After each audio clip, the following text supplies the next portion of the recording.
Good, good morning. Good morning. Let's try that again. We all are still in our food coma here. Good morning. Welcome to the Mount Diablo Unitarian Universalist Church. I'm the Reverend Leslie Takahashi, and my pronouns are she and her. Very glad to welcome you here today, and to say if you're visiting among us that you do not have to believe a creed to be comfortable among us, but we would love to talk with you more about those beliefs which we covenant to affirm and promote. You can also learn about them on our website, where many resources about what we do together live. If you are visiting us, we ask you to either fill out a visitor's card at our table or online, or both if you really want to be totally thorough about it. We would be glad to talk with you and answer your questions. There's always a lot going on here, so I want to just give you some highlights from this week. First of all, I want to say thank you to the more than 30 volunteers that we had that allowed us to prepare 100 meals for our community harvest meals this year, which was wonderful. We are also having a food drive today. The box is over behind Linda Russell and near Nancy Moran. There we go. So if you brought food today, that's where it goes. And because of the holiday weekend, we will not have our Connect groups today. You can still view the interfaith, the Contra Costa County Interfaith Service online still through the link that was given in the Friday email. And to find out what else is happening here, please go to mduuc.org and our virtual calendar under the News tab, where you can get the links and register for events. And contact me or our intern minister, Michael Macias, if you're in need of a listening ear or financial support, because we know that asking is a gift you give our community. And welcome. It's good to have you here this morning.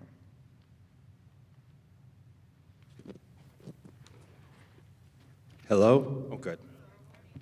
Good morning. I'm Ron Anand. I'm a member of your Board of Trustees, and my pronouns are he and him. Welcome to Mount Diablo Unitarian Universalist Church, which is a welcoming religious community. We begin our services by reading our mission together. We bring to life our Unitarian Universalist values as we seek truth and work for justice, nurture compassion and courage, reach out to each other and to our larger community of faith, bridge the divisions that wound the human family, transform ourselves and our world. Welcome to our service. We're glad that you are here, however you are here on screen or in person, or maybe even watching us later in the week. We continue to be together and appreciate people to make the space that we need for us to be together. So keep masking and keep registering, as it helps our staff to plan for our events. As you know, we are expecting a COVID surge after all of that holiday travel. So in light of that, let's try and keep a little more distance from each other, as we may have been in contact with people who could be infected over the holiday. Thanks for helping us keep our community safe. Please stay connected. See our calendar and our website. In these ever challenging times, we're here for each other. Welcome, everyone. It's great to be together.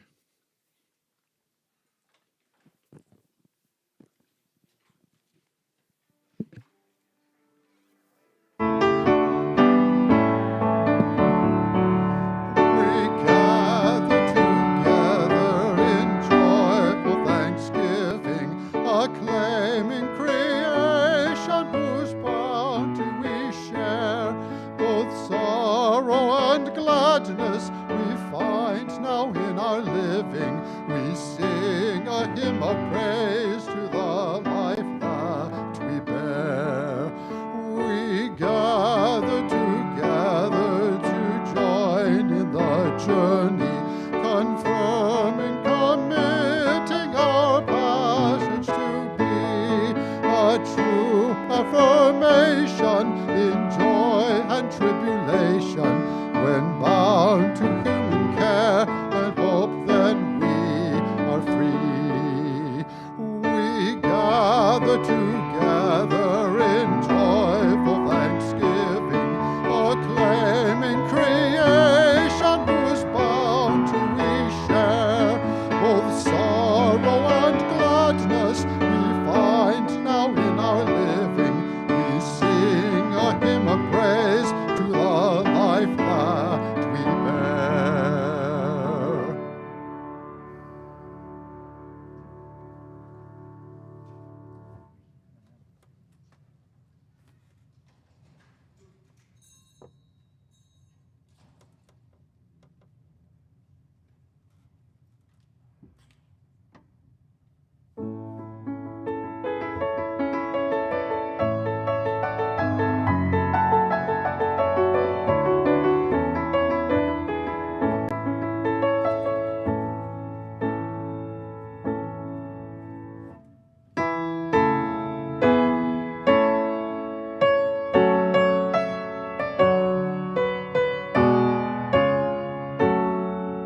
Good morning.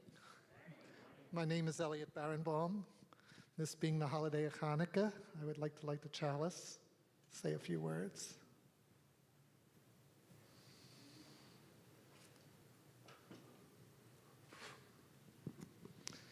These are the words of Rabbi Lord Jonathan Sachs, Orthodox rabbi, and also the chief rabbi of the congregations of the Commonwealth of the British Empire.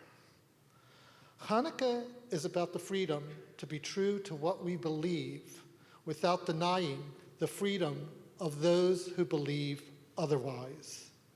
It's about lighting our candle while not being threatened by or threatening anyone else's candle.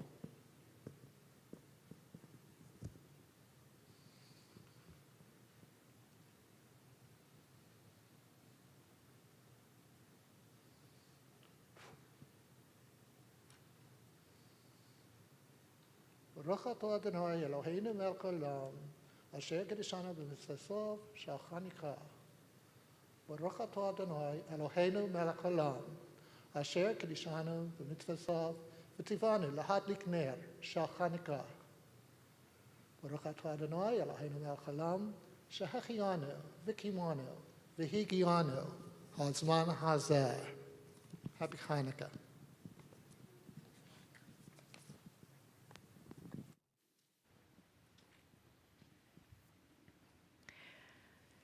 Indigo. Just so you know, I was not as grateful on Wednesday as I am today. Because This is my holiday today. I have named the first Sunday after the Thursday that won't be named as Relief and Most Thanks Day. most thanks. Yes, I always give the most thanks when I get to this day. You know, any day that's the day after turkey taking. You mean Thanksgiving? Easy for you to say. Seems wrong. I have to go through so much stress just because of a myth. Wait, myth? About the first Thanksgiving, about them eating, certain dishes and the goodwill. Maybe it should all just be called Resentment Day. Well, there really was gratitude and thanks involved. Just not the familiar story. You see, President George Washington called for a National Day of Thanksgiving to celebrate victories in war. And President Lincoln did the same thing to bring people together when they were really angry at each other. You are right, though, about the story about perfect friendship among the first settlers and the people who had lived on the land for generations. Why? Well, it is a bit of a story. Oh, that's good. I haven't heard a story in a long while. You have been a little scarce, Turkey. You blame me this time of year? No, not at all. Well, here is a short version of the story. We had this National Day of Thanksgiving, which was called after a time when things had been very hard, and then they were better, and people wanted to thank their God. And then after another time of war, this time amongst ourselves, we had another day of Thanksgiving. It was less than 100 years ago that it was made a national holiday. You mean it hasn't been 400 years? Nope. It was about 200 years ago when people were coming here from other countries looking for the jobs they couldn't get in their own country, and people started telling the story of the Pilgrims and the Indians. It was told to explain it to the new people that they needed to fit in and do what others were doing and not make trouble. You mean no one ever shared a meal, like where certain dishes were prepared? Well, they probably shared many meals because the people who were here, the Wampanoag, taught the people from across the ocean about the plants and the seeds and, the meats found here. They kept the people from starving, and certain foods are abundant in this land. Careful who you refer to as a food. So you are saying that those people who didn't starve told other people who came after them this story, kind of to let them know the pecking order, as we say in Turkey community? Yes, it was a time kind of like this one when people were coming here from all over the world. You mean that some of the people made up the story? Well, let's just say they added to it. And it changed, just like this holiday has changed over time. I wish the menu could change a little more. Oh, so sorry, Turkey. Well, maybe your new holiday, Most Thanks Day, can help with that. Hey, did you know that today is the first day of Hanukkah? This is when the Jewish people celebrate how a small amount of oil burned night after night when they needed it to, when they were facing hardship. So they were grateful too. Yes, and so were the early Christians who named this Sunday the first Sunday of Advent. They wanted to prepare to celebrate Christmas. Wow, this is Most Thanks Day. Did they decorate early too? Oh, no, not exactly. It was more about thinking and feeling hopeful and concentrating on the message of Christmas. Is that something you can get overnight on Amazon? Or is it delayed because of the supply chain issues? Hey, I think you're missing the point here. Well, perhaps it sounds to me that I was right to begin with. Today is Most Thanks Day. Yes, I guess it is.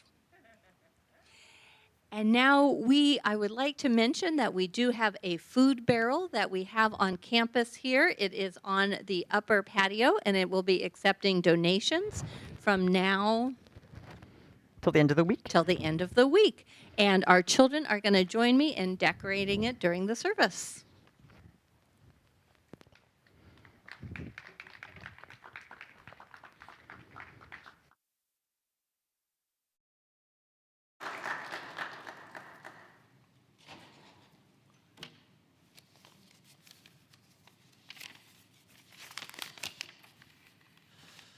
Good morning. My name is Leslie Polgar, and my pronouns are he and him. As a kid in Budapest, I knew nothing about corn, also known as maize. There was some corn in our childhood conversations, though. I like corn, boiled, broiled, popped, but it was only later that I discovered that. And we knew nothing about the Thanksgiving holidays. We did know a great deal about Thanksgiving, that's with a small t, about gratitude, for good reasons. We had survived World War II and the Holocaust, in which more than 70% of our fellow Hungarian Jews perished. By 1950, after 5 years of negotiating with the communist bureaucrats, my father got us legal exit visas, which were even rarer than survival. It turned out that the arc of our immigration journey encompassed the Thanksgiving holidays that we knew nothing about. Holidays, plural. Canada observes Thanksgiving on the second Monday of October, but the US observes it on the fourth Thursday of November. In 1950, when we emigrated, for Canada, that was October 9th, 2 days after we left Budapest. And our ship, the Cunard White Star liner Franconia, docked at Quebec City on November 25th, 2 days after Thanksgiving in the United States. These two dates are stamped in my memory, but more reliably, they're stamped in our passport, family passport. I love it in Hungarian, Russian, and French. So one can practice one's languages. The first date is here, the stamp of Hegyeshalom, the border city of Austria with Hungary, on October 7th, and the second date, November 25th, Canada Immigration, Quebec, Province Quebec, November 25th, 1950. So I always keep this handy as a memory aid. With the exception of our wedding anniversary, the single most precious date in the calendar for me is Thanksgiving. I do not consider myself religious, and with one exception, I'm terrible at prayer. I cannot bring myself to ask for something, nor to offer praise of a higher entity. So prayer is not my thing, but Thanksgiving with a small t is an epiphany for me. I experience a sense of gratitude frequently. This comes at odd moments, at the coffee shop, during workouts, or when driving. The only problem with gratitude is that it tends to look backward. We also need something to look forward. And that brings me to the only prayer I know. Let me share it with you. Fix our steps, O Lord, so that we stagger not at the uneven motions of the world, but go steadily on our way, neither censuring the journey by the weather we meet, nor turning aside from anything that might befall us. With gratitude as we look back, and with fortitude as we look ahead, I call us to worship together this Sunday of Thanksgiving 2021.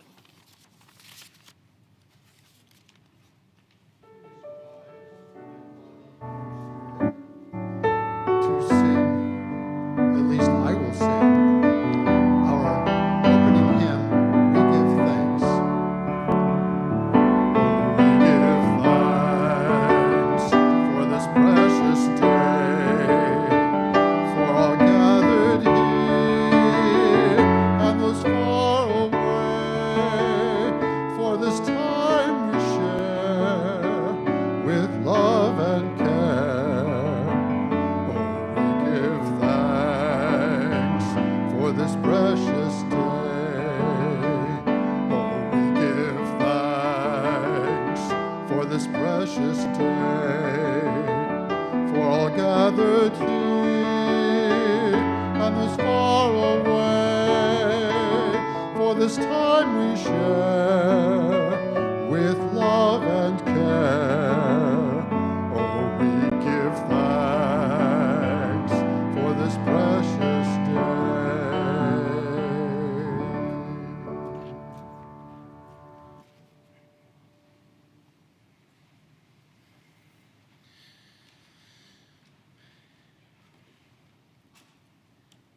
And now this is the time in our service where we join together as a community to share those joys and sorrows that are too large for any one of us to bear alone.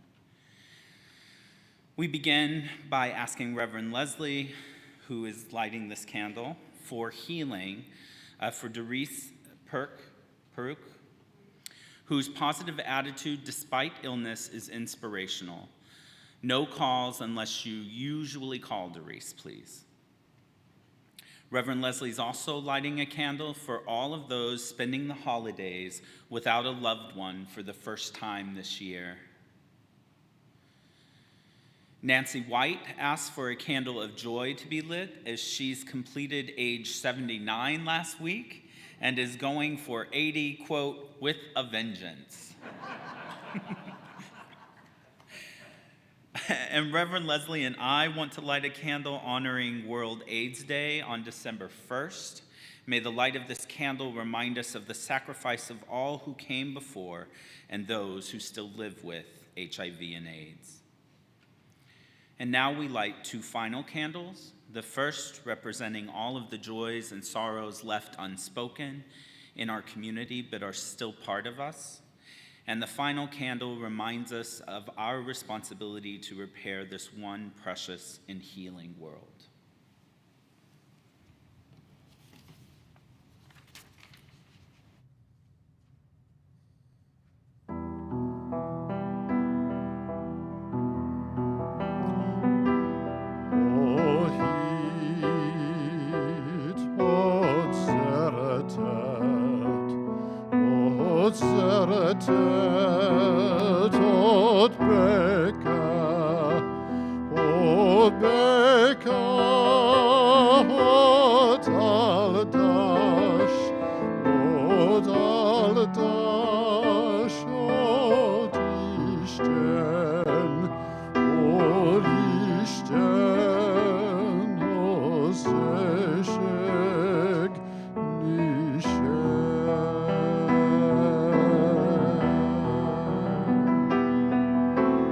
Where there is faith, there is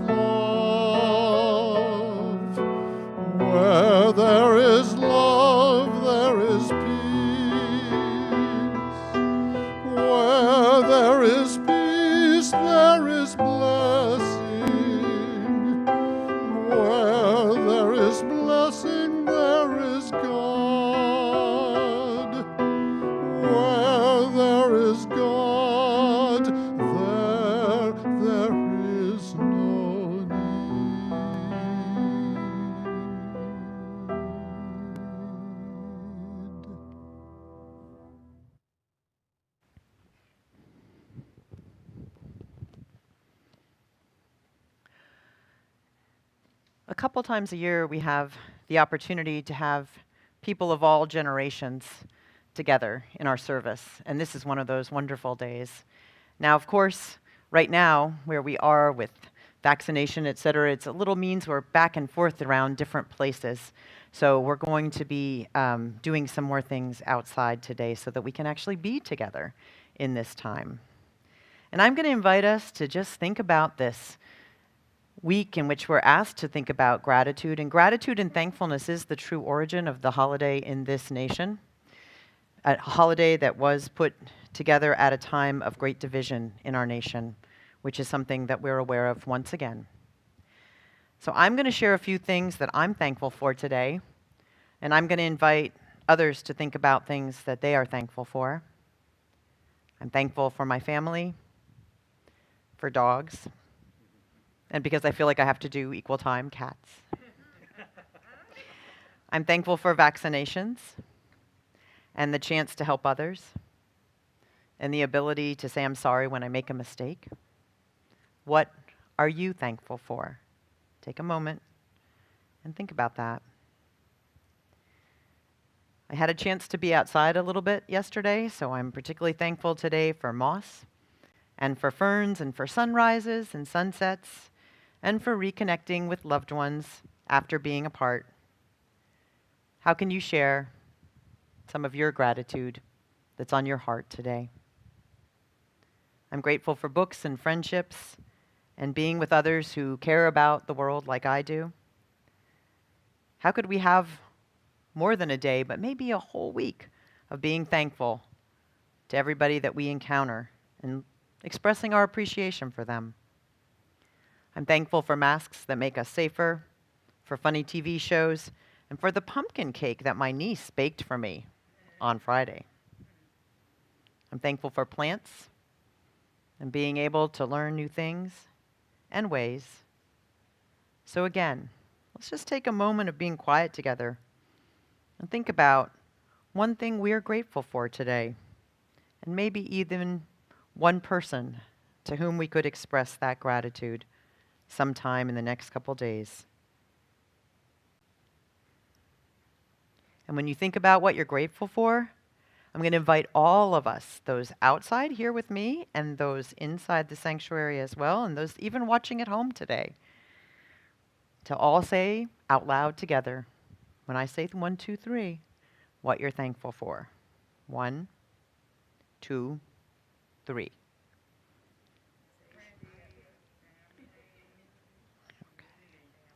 Those people in there better be doing it too. That's all I can say. Thank you, and blessed be.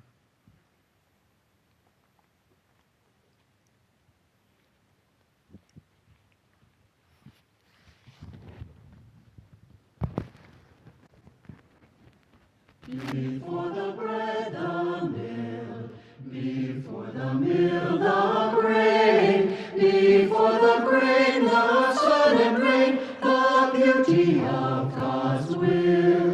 Before the bread, the meal, before the meal, the grain, before the grain, the sun, before the grain, the sun and rain, the beauty of God's will. Before the meal, the grain, before the grain, the sun, before the grain, the sun, before the grain, the sun, before the grain, the sun, before the grain, the sun, before the grain, the sun, the beauty of God's will.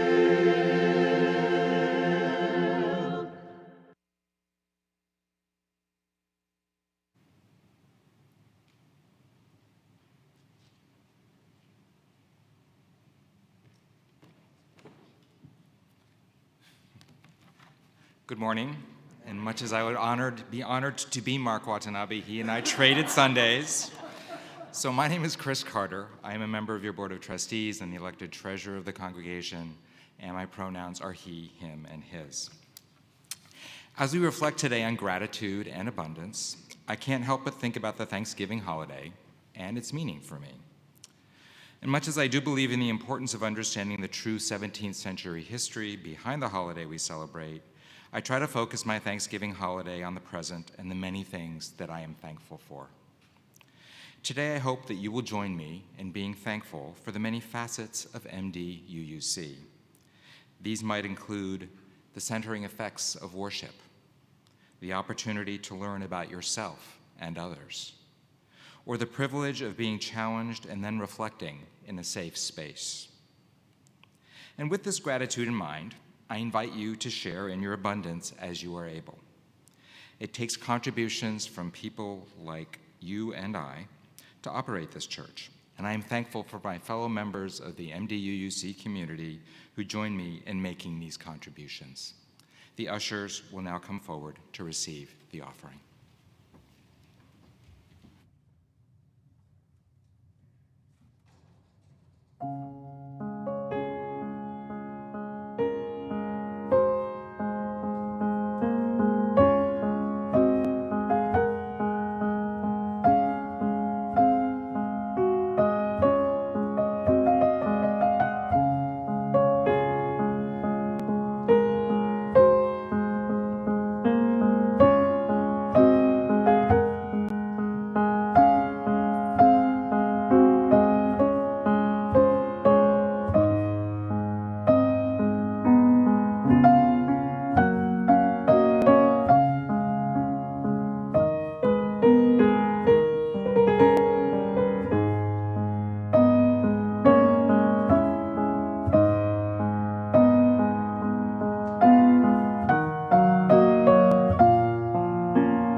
Please join me in dedicating our offering this morning to the work of this community in transforming ourselves and our world. We dedicate ourselves and our offerings. Thank you.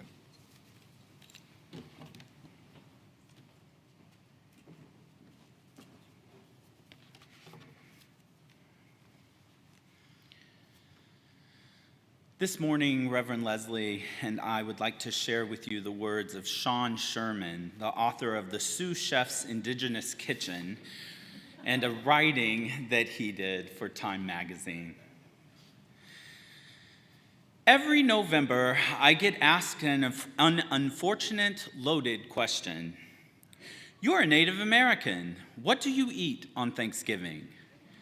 My answer spans my lifetime. I was born and raised on the Pine Ridge Indian Reservation in South Dakota in the 1970s, and I'm a member of the Oglala Lakota Sioux tribe. Growing up, I went to a very small country school on the reservation in the poorest county in the United States. Our school had predominantly Native students, but we were still taught what everyone else was taught about Thanksgiving. It represented a time when pilgrims and Indians celebrated together, and it was about being thankful. Only later would we find out that that was a lie. My family gathered on Thanksgiving at my grandparents' ranch, where we held a huge feast. Very typical recipes, most of them straight out of the circa 60s Betty Crocker cookbook. I remember the mingling smells of dishes cooking throughout the day as our moms and aunts crowded around the kitchen surfaces preparing a large offering. We had the staples like roasted turkey, mashed potatoes and milk gravy, sweet potatoes with marshmallows, green bean casserole with onion crisps, brand-named stuffing, canned cranberry sauce, and an assortment of cold pasta salads, Jell-O molds, cookies, deviled eggs, and 1950s-style glass platters filled with canned California black olives, pickles, and piles of vegetables. On occasion, we had Lakota dishes like dagina, intestine soup, and wojape, choke cherry sauce. Those are good memories. Though once my grandparents passed away, my family never celebrated holidays like that again, gathered in one place on the reservation. In the years since, my perspective on Thanksgiving has changed. At first, from a sense of bitterness surrounding the real history of those lies we tell, of the actual stories we should honor and mourn, and then with a renewed hope for what our celebrations could be if we simply changed our focus. Many of my Indigenous brothers and sisters refuse to celebrate Thanksgiving, protesting the whitewashing of the horrors of our ancestors and all they went through. And I don't blame them. But I have not abandoned the holiday. I have just changed how I practice it. The thing is, we do not need the poisonous Pilgrims and Indians narrative. We do not need the illusion of past unity to actually unite people today. Instead, we can focus simply on values that apply to everybody: togetherness, generosity, gratitude. And we can make the day about what everybody wants to talk and think about anyway: the food.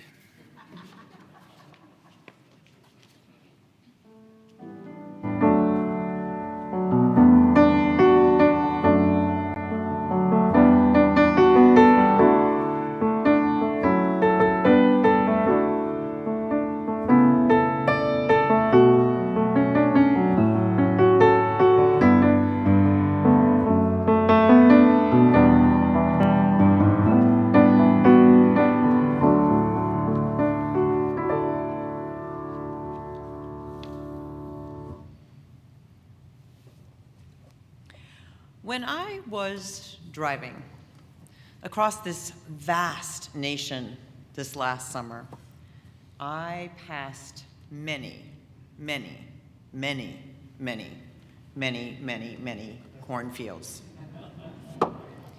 And cornfields, I realized, are something that I've known in almost every phase of my life. When I was a child, we ate the salt and pepper corn in Massachusetts, and then in my teen years, it was the Jersey corn. I was working for 2 decades in North Carolina. I had statewide jobs. That meant I just kept running from one end to the other of the state, back and forth, and I had favorite cornfields on my way that I would see, particularly like to see the way that they looked and check out whether they had tassels or whether the tassels were turning brown or whether you could see ears. And last summer, in my little garden that I started during the sheltering, I had one very tiny ear of corn. Corn, the rows, the floppy-leaved plants, the development of the ears, and the golden tassels have been a long-time part of my life. This last summer, though, as I was driving across the nation in the van with the dogs, I encountered some surprises. I'd come around one bend and there'd be a cornfield on the right and a cornfield on the left, and yet then all of a sudden the cornfield on the right would be a solar farm. One night, I rounded a corner and headed into an entire landscape of blinking red lights. It was wind turbines and a whole sea of them in the night. I knew the corn was out there somewhere under the turbines. I saw it again the next day. But for a moment, I thought I had stumbled into a nest of sleepy-eyed aliens. In the reddish glow of the lights, I could see that corn waving, growing up, seemingly unbothered by the technology. We are, all of us, in this human existence, in a time of change. And in these times, some wish to discard all that has been given us in the past, and others wish to keep all that's been given to us in the past, even the parts that maybe were never given to us to begin with. Both approaches seem, I think, must have been part of what was happening in those communities when farmers decided to turn their rows of plants into rows of metal and glass. And I wonder about the conversations that happened among some of the people at the feed stores in those days. We think of traditions as that which never change, and yet in reality, our traditions evolve, as we heard this morning in our Time for All Ages, some of them at a slower pace over time, the way that water changes rock, and some of them in a flash, the way that lightning can cleave a tree. I think when we reflect particularly on this Thanksgiving tradition, it's really important to look at the evolution over time, because it indicates some of the things we can keep and take forward as we go. As we shared earlier in our story, in 1789, President George Washington issued a proclamation designating November 26th of that year as a National Day of Thanksgiving to recognize the role of Providence in creating the new United States and the new federal Constitution. And then it became more of a regional holiday for a while. In 1863, President Abraham Lincoln again proposed it as a national day, saying, "I do therefore invite my fellow citizens in every part of the United States, and also those who are at sea and those who are sojourning in foreign lands, to set apart and observe the last Thursday of November next as a day of thanksgiving and praise to our beneficent Father who dwelleth in the heavens." He tried, it didn't work. So in 1941, President Franklin Roosevelt made it a national holiday, shortly after the glorified narrative of the Pilgrims and Indians was introduced as a way of making clear that the white Protestant settlers were the rightful owners of these lands to the many, many waves of immigrants that were coming into the nation at the end of the century before. This holiday of Thanksgiving, on the painful 400th anniversary of the beginning of the genocide against the Wampanoag people in what we know now as Massachusetts, is something that many of us now hold with mixed emotions. That narrative, that story, no longer may be of value to many of us. Yet when we dig a little deeper, we may see, as our children's story said, that it's all a little bit more complicated.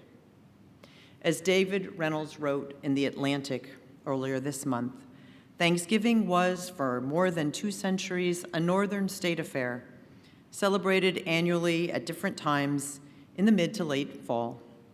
In the early 1840s, Sarah Josepha Hale, the editor of Godley's Lady's Book, began using her columns to push for a nationalizing Thanksgiving and celebrating it on the last Thursday in November. Her writing became more and more impassioned as she witnessed the widening rift over slavery, for she saw this National Day of Thanksgiving as a way to bring people together. When division led to civil war, Hale wrote a letter to President Lincoln, emphasizing the urgency of making Thanksgiving a national and fixed Union festival, which might not have been the best way to unify people at that time, but she thought that it would add healing to a torn nation. She told Lincoln that by announcing this Union Thanksgiving, the president could ensure the permanency and security of our great American festival of Thanksgiving would be forever secured. This particular Sunday, in this congregation, we have our own tradition, and it is to do our bread and cider communion, which connects us to our Unitarian tradition particularly, and to those of our Unitarian relatives and kin who live particularly in what was formerly Transylvania, now Romania. This is a ritual that we do to connect us to our tradition, and it's a moment to pause and reflect on the power of community to overcome great challenges and losses. A personal tradition that I have had over the years is to bake the bread for this event each year. And because of lots of reasons, including the fact that plating 100 meals is a heck of a lot harder than having a potluck for 100 people, and because supporting small businesses has become really important to me right now in these economic times, this year we're going to have a little twist on our communion. Some people may not want to partake in refreshments at all because of their own concerns and risk tolerance, but if you do, we're going to have a cider and donut communion this year with donuts from Chicks in Concord, one of the small businesses that I want to make sure stay alive. And we also have, of course, gluten-free options and sugar-free options. That's how I spent my time worrying about that, the options, rather than actually baking the bread. But I'll find a time later in the year for the bread, and you'll hear more about the communion in a few minutes. I think we're fortunate to live in a time when we can understand that we don't have to just jettison something or keep it 100% the way we've kept it before. We can do different things, and we can adjust and take a part of a tradition that still has value, such as a day to offer gratitude, or maybe a path to unity. That might be something that has a lot of value for us in this year of 2021. And we can also hold other truths right next to that truth, such as the need to be more honest about our relationships with the indigenous peoples of this land and others among us, including those who also in these times are trying to immigrate to this country.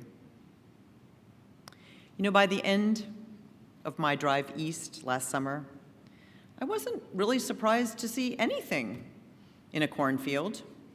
Geodesic domes, you know, metal and glass sculptures, even those red glowing eyes that were all around.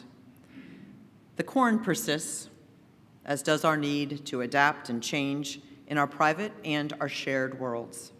And I hope that I and we, like the cornfields, have the wisdom to just keep on growing.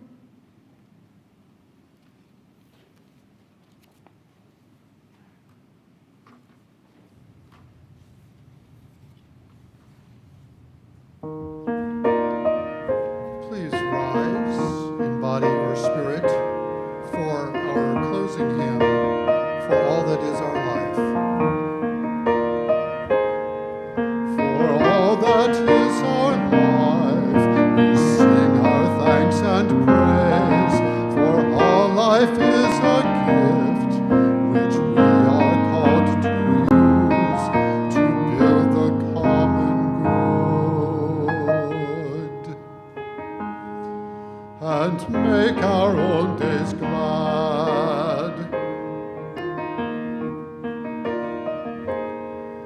for needs which others serve, for services we give, for work and its rewards, for hours of rest and love, we come with praise and thanks. For all that is our life,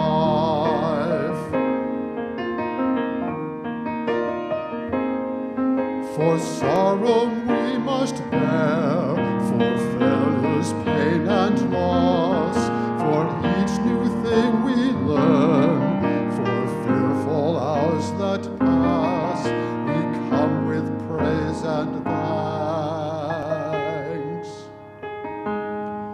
For all that is our life, for all that is our life, we sing our thanks and praise, for all life is a gift which we are called to use to build the common good and make our own days glad.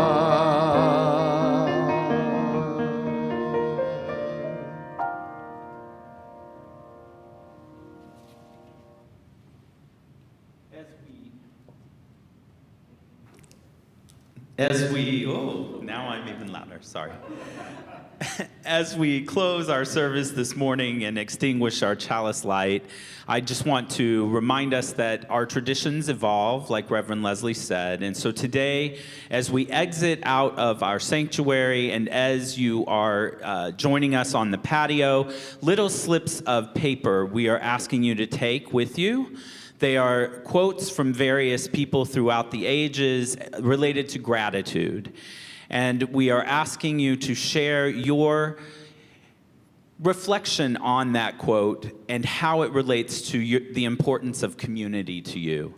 And you can do that in many different ways.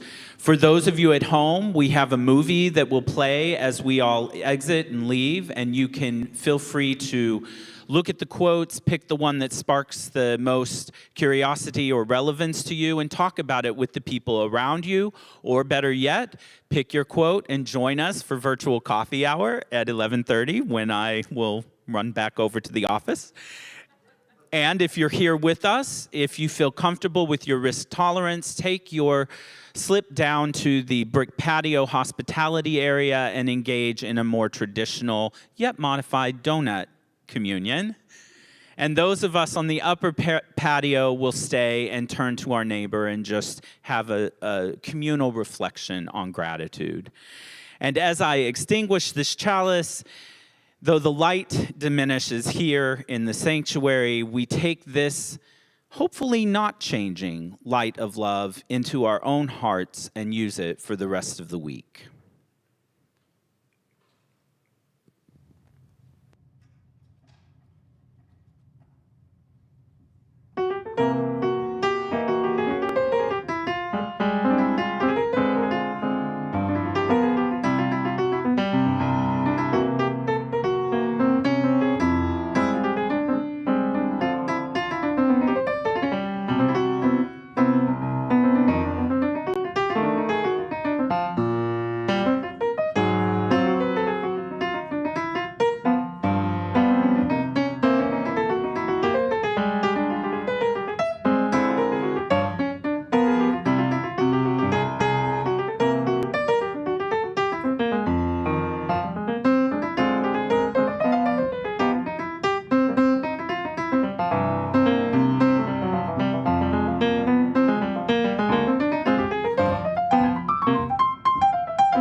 Hi, everyone. If you've transitioned outside, before we begin our gratitude communion, I just want to share my quote, which is from a Catholic priest who is a really inspiring leader to me, Father Henry Nouwen, who coined the phrase, a wounded healer.